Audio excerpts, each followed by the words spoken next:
stops brain cells dying and cures Alzheimer's disease in rats. How can they tell? Did they have all these rats sitting around smoking 2 packs a day? Then suddenly they remembered where they parked the car? And how did they know the rats had Alzheimer's anyway? It's not as if you can tell when a rat's just wandering off. It might be going somewhere. Reports coming out of Britain's first ever fat farm for kids say Mars bars are being sold on the chocolate black market for anything up to £20 each. You know those brats who try to see how many Smarties they can fit up their nose? At a fat farm, they're the smugglers. Other kids just swallow contraband food stuffed inside condoms and hope they do burst. Sadly, some fat farm inmates have become so desperate they've taken all the sheets off their bed, carefully tied them together, then eaten the mattress. The bad news is a collector from the Wilderness Society was torn apart recently after a pack of starving, delirious kitties thought he was a giant caramello koala. In Japan, the 15-year-old daughter of the leader of the Om Supreme Truth Doomsday cult has taken charge of the sect, which was responsible for the 1995 subway gas attack that killed 12 people. And you thought Australian kids behaved badly on the train. Dear Dolly, I'm 15 and the head of a neat doomsday cult. But the boy I like never seems to notice me. Who should I kill? When a doomsday cult run by a teenage girl floods a railway station with an unpleasant gas, that's impulse. And that's the good news! It's good news week. Someone's dropped a bomb somewhere contaminating atmosphere and blackening the sky. It's good news week. Someone's found a way to give the rotting dead a will to live, go on and never die. It's good news week. It's good news week. Thank you. Good evening. Tonight, as we walk towards the light, the intrepid Julie McCrossan, the audacious Adam Spencer, and journalist, editor, author of the new book, Shoe Money, the stylish Maggie Alderson. And they're locking horns with the god of occasional thunder, Mikey Robbins, the most beautiful Australian water polo goalkeeper in the room, the aquarobic Liz Weeks. See you later. And the genuine, authentic Adam Cooper. Tonight, the teams are playing for the brand new Good News Week book, Volume 2, which we're not allowed to advertise on the show. So we won't. Julie, Adam, Maggie, what's the story here? OK. That's a group of people queuing to buy the Good News Week Volume 2 book. They're flying in on aeroplanes to do it. Oh, my God, the military Concorde with a bit of a spray job. We had people queuing at a train station, people queuing at the airport, and some military people. Well, no, we had Air Force people, and the problem is evidently that the head of the Australian Air Force walks into a 5-star hotel and people ask him to carry their bags. Yeah. They say, Air Commandant, whatever his name is, would you mind just taking that to Terminal 1, please? Well, he walks through a railway station, people hand him their tickets. We've got a situation where our Air Force... Stops him having to buy one, doesn't it? Also, there are good points. He doesn't have to buy luggage either. Evidently, the uniform does not inspire respect, and our Air Force personnel are pissed off about it. Yeah. If anyone knows the Air Force uniform, it's a lovely pastel sky blue. Pretty. And it is, I hate to say this, a tad effeminate. Oh! It's old, it's military, it's very 1920s. What they need is a sort of French off-the-shoulder thing, right? And instead of marching, they could just walk on the parade ground like this, turn, spin, walk back. 5 points! They've got it! What they really need is a fair dinkum Australian uniform, yeah? Pair of stubbies, VB T-shirt, thongs. One thing that would work very nicely if they went for the stubby look is you could do away with all those confusing lines and stripes, and seniority could just be by how much of the arse crack you saw at the back of the person. I'm going to stop it there. One. But wait, there's one more. Actually, Adam, that's also really good too for, like, imagine, when you bomb a town, not only do you get to bomb it, but you get to moon it as well. really piss off the guy with the searchlight. Oh, no! Oh, no! A special RAAF advisory committee is looking at a new distinctive uniform for our Air Force after years of officers being mistaken for railway workers and porters. Not only are invaders not scared of our Air Force, they also expect directions and help with their luggage. If the RAAF is looking for a new image, the Biggles look says Air Force to me. Jodhpurs, scarf and silly leather helmet. That says Mardi Gras to me. How about enormous wings on their caps? Or a propeller? Or T-shirts which say, I joined the RAAF and all I got was this lousy railway worker's uniform. Or maybe an outfit which actually looks like a plane. Metallic grey, so starched the arms stick out like wings, and a tiny smoke machine sewn into the pants, so everywhere they go, they leave a little vapour trail. I like the idea of the co-pilot wearing an I'm with stupid T-shirt. And when lady pilots are going, they could have two little propellers. That's not bad, Julie. 5 minutes in before the bosom start. The good news is, for 2 decades, Air Force personnel have been getting their own back at the railways by going to stations and making platform announcements that no one can understand. Mikey, Liz, Adam, once more into the breach, dear friends. OK, love. Milk. Legendary stuff. Like the Legendary milk. stuff. That's, More milk. more milk. It's breakfast at the Beasley household. And here comes the cornflakes. Whoa! Milk is hell and war is hell. Yeah. There are the milk wars happening. It's forget Lakemba. The real gang stuff is happening over milk. Milk A run. large consortium of milk run people are trying to squeeze out the little milk run people. Allegedly. Allegedly. It's only alleged at the moment. Are trying to squeeze out, allegedly, smaller companies. And so it's allegedly yogurt's at 20 paces. Paul, could I just... My milk, when I was 10 years old, was delivered by a man with a horse and cart. And he used to get it from a goat's udder. Like that. I just think it is amazing that in my lifetime, because God help me, I'm not that old, milk came with a horse and cart. Oh, and the wireless as well. What a marvellous idea. Oh, it's changed lives. And then they give women the vote, and it's all downhill from there, isn't it? 2 and 2. Yes, but it's only women booing. That's an old Alice Cooper song. Only women boo. I'm going to give them 5 points and let's move along. There's a war going on in Sydney's inner city. A war between brave rebel milkmen and the dairy industry monopoly, which is allegedly trying to abuse and intimidate them off their turf.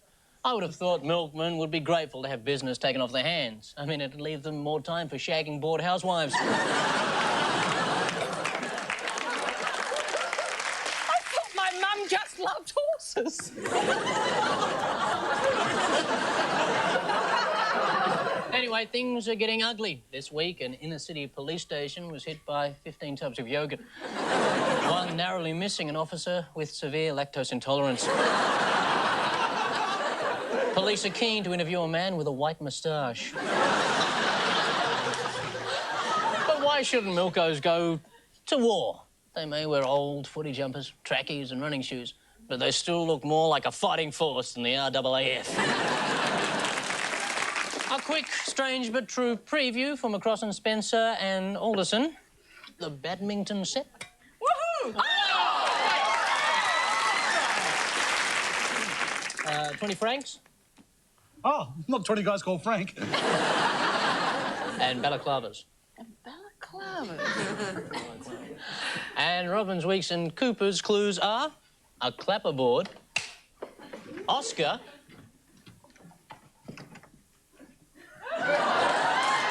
It's a great big fella with a sword and a phantom mask. just like your dreams, Julie. Unless Nikki Buckley can catch, she's out of a job. That was a beautiful walk by Liz there. Want me to do it again? Yeah, do the walk. You might need to close the door. Oh, OK. No, let me close the door. I'll close the door. You get back in your chair. Sorry. Wait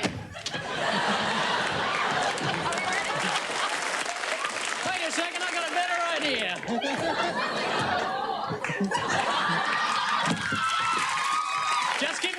again.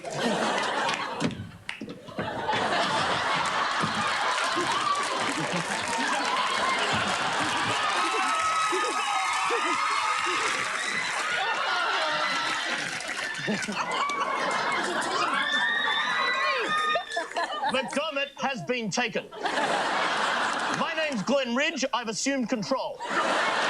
Nikki, go to the gift shop. Does anyone else think he has an uncanny likeness to the Enforcer? Didn't I see you down on the docks a few months ago? And this...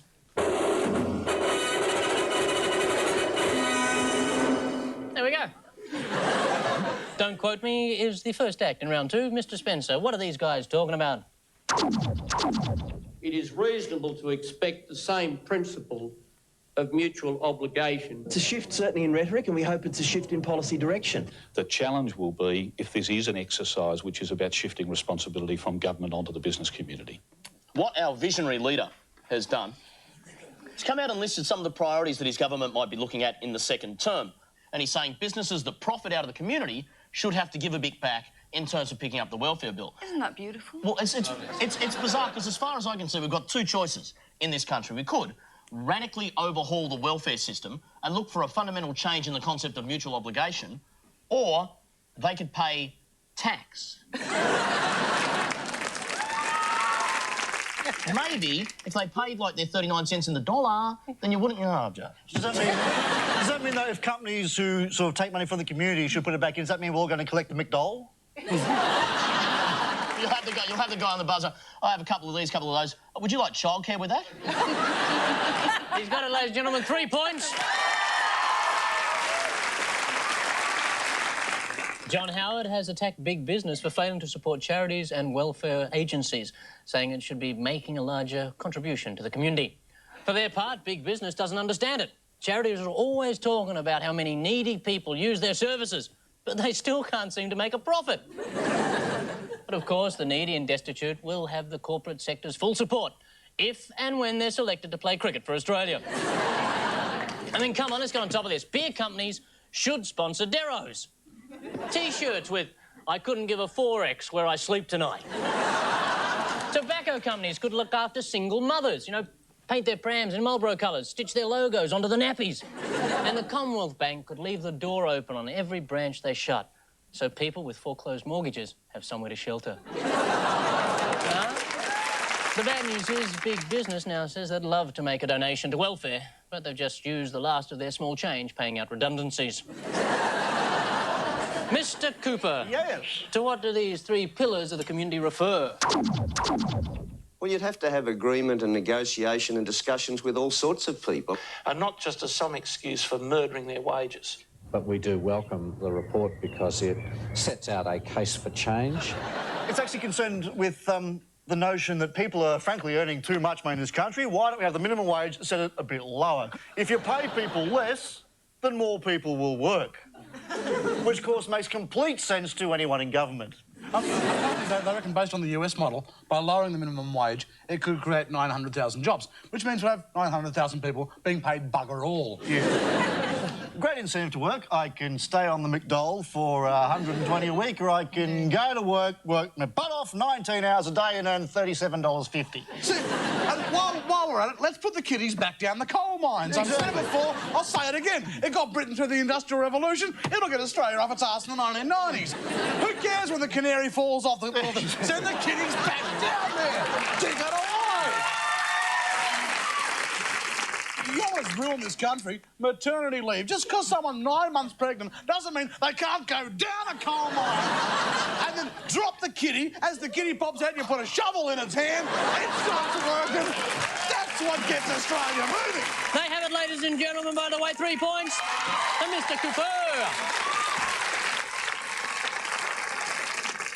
Economists have slammed a confidential report commissioned by the government which suggests 900,000 new jobs could be created by slashing wage rates. It's time this country's poor became internationally competitive. Low-income earners overseas can struggle to make ends meet for a fraction of the cost of the Australian version. It's all part of our integration with Asia. We're aiming for the technology of Japan, the wages of China, and the social services of Bangladesh. Peter Reith argues that we don't need a minimum wage because our welfare system provides a safety net. You could drive a truck through the holes in that argument if you could just get it past the striking unionists. We'll finish this bit with the usual suspects. Maggie, we'll show you 3 people linked by a common thread. We want you to identify the final member. Your suspects are the sneering rocker Billy Idol. Billy Idol. What a man. 2, presidential candidate Bob Dole. Getting his 2nd war wound. And Liberal lickspittle Alan Jones. But what I remember of Billy Idol, who I did meet at the tender age of 16 when I was a punk rock journalist, and I went backstage at Stafford Top of the World. He used to fall over a lot because he was always pissed, and he took any kind of drug or talcum powder or anything. Allegedly, it was talcum powder.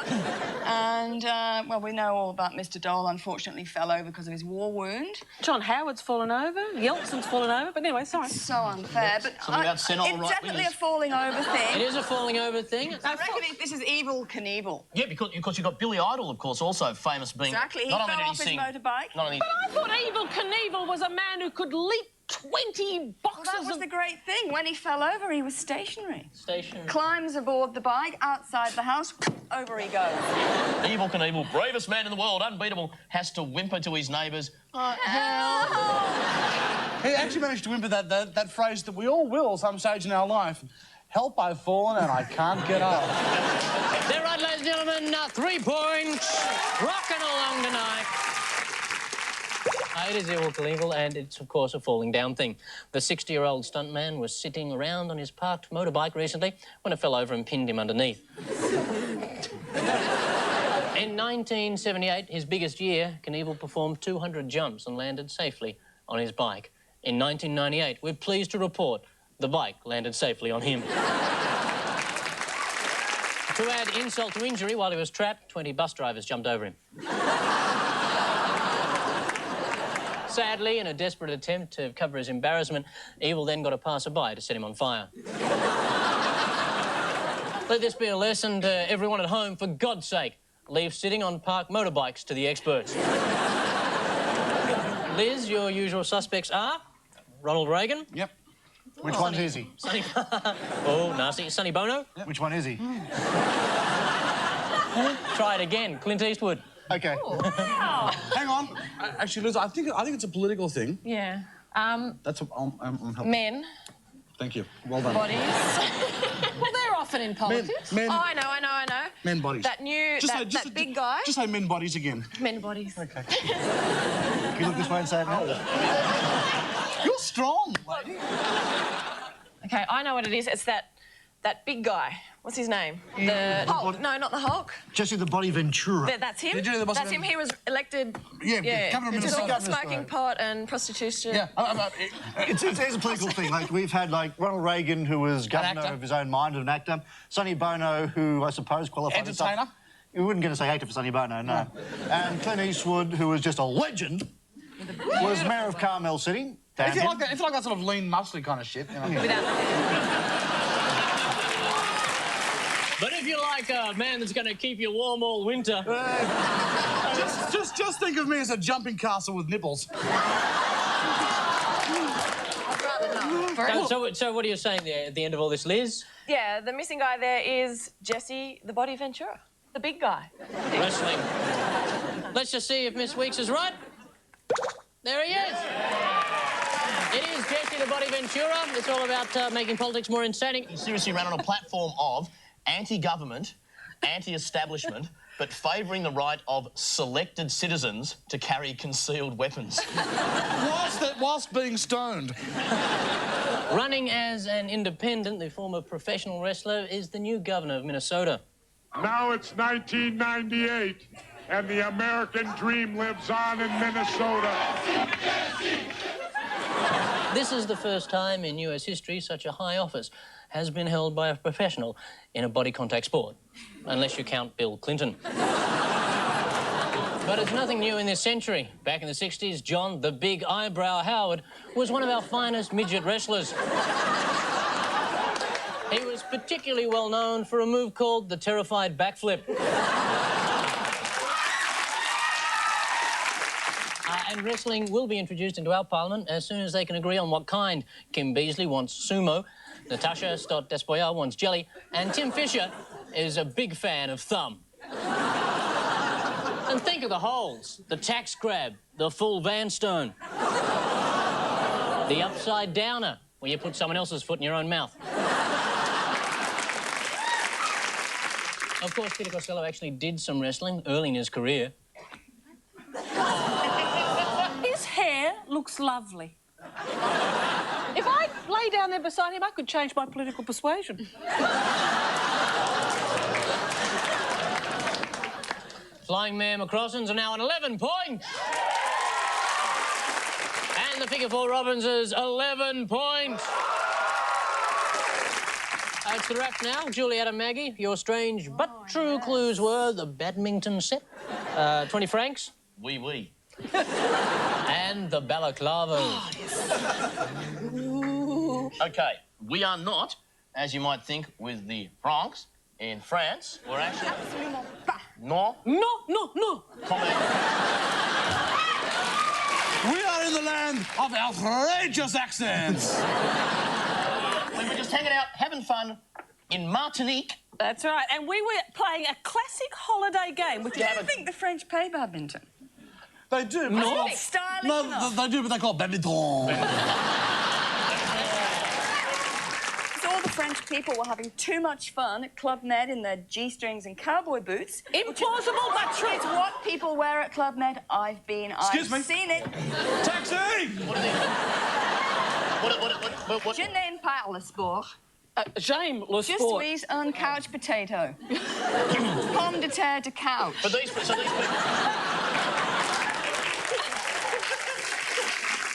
These people are hanging out in Club Med, wearing G-strings, In cowboy G-strings. boots, playing group games, and And suddenly... these people advertising aluminium shutters come along and say, no.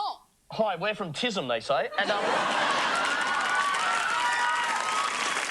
Last week on this program, we heard about Queensland, where you go out on a boat and the captain goes a little... Kukaluka. What's mad in French? Chirac. A little cuckoo. Well, in this situation, you've got all these people, Club Med holiday, and the staff take the They thought it was a game. They thought it was a group activity. They were all being herded into le gym. They were locked in there. It's that famous French game, lie down or I'll blow your bloody head off. Have it right, ladies and gentlemen. And I'm going to give you 5 points and take off 2 for the shocking French accents. 280 tourists at a Club Med resort on the Caribbean island of Martinique had to be freed by police after resort staff took them hostage in a pay dispute. Some guests tried to escape on windsurfers, but only got halfway across the bay before their time was up and they had to return the equipment to the boat shed.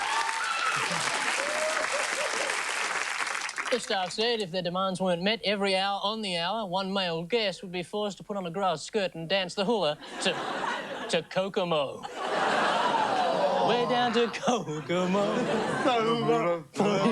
Come on, pretty mama, do I go Montego? Baby, why don't we go to Kokomo?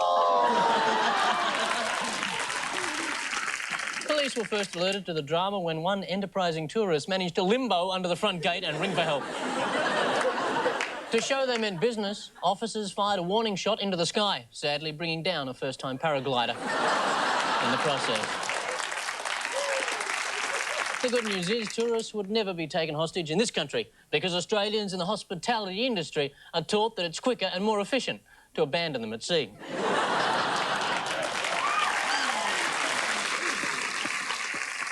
Mikey, Liz, Adam, you have the clapperboard, Oscar, and that.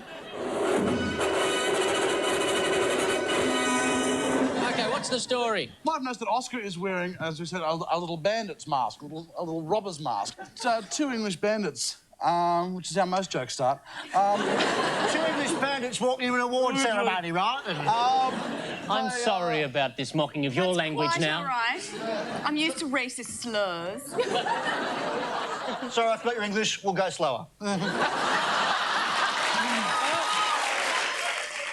these two lovely English robbers, and they videoed them as they Videoed each other. Yeah, robbing stuff. But then that wasn't enough for them. They actually then hired out edit suites and had the tapes of them robbing houses professionally edited. Yeah, so I like the take where you trip over the windowsill best. Yeah. Okay. Well, from then on, they got sort of carried away with robberies, like instead of just reaching in and getting the jewels. I don't think, I don't believe you want the jewels. To do it again, just show me the need. You can just... I'm going back to my trailer, forget it, no, The whole day's robbery's ruined. Kevin won't come out of his van. So when the police finally arrested them, not only do they have evidence, but they had beautifully produced and directed evidence with backing music and credits.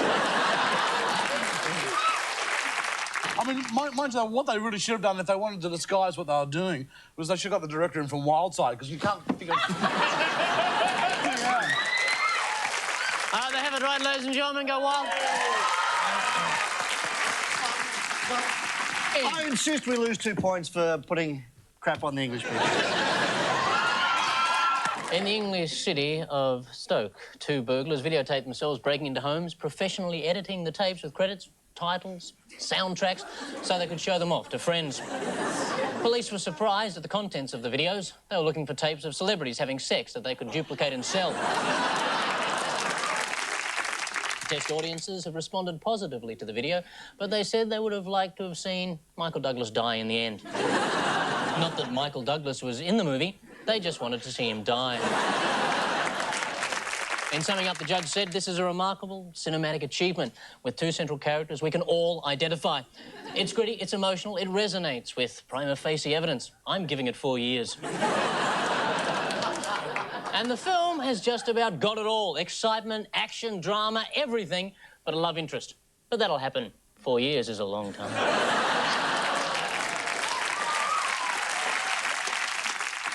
Julie McCrossan, Adam Spencer and Maggie Alderson scored a pilfered 14 points.